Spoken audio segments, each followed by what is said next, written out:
Well, the G20 summit in Mexico ended with members promising all the right things, common banking supervision, suggesting Germany may be willing to offer more support to troubled members. There was also a pledge to promote jobs and growth. After the talk, EU leaders are now under pressure to act at this month's meeting, and all eyes will be on America's central bank tonight as it considers further stimulus. Here's Philip Lasker.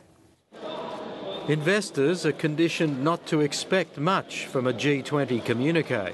I read it and thought, well, we'll believe that when we see it. There was the promise to move towards a more integrated banking system which suggests common banking supervision and firm guarantees to repay depositors. It raised hopes that perhaps Germany's inching towards bailing out its troubled fellow EU members in some shape or form. There's a sense that something's brewing in Europe and maybe finally the penny has dropped and we might see something significant out of Europe over the next 2 weeks or so.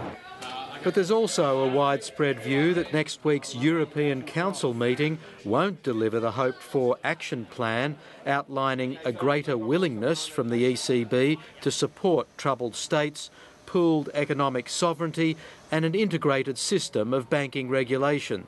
Equity markets could sell off. Yeah, I think if the market is pricing in a probability of success today, and I think if the European summit next week disappoints, that you could see that.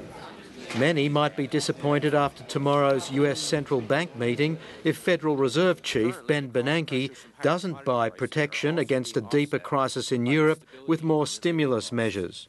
We're not expecting any moves from the FOMC. What seems most likely is they will indicate an intent to add additional stimulus if the economy needs it.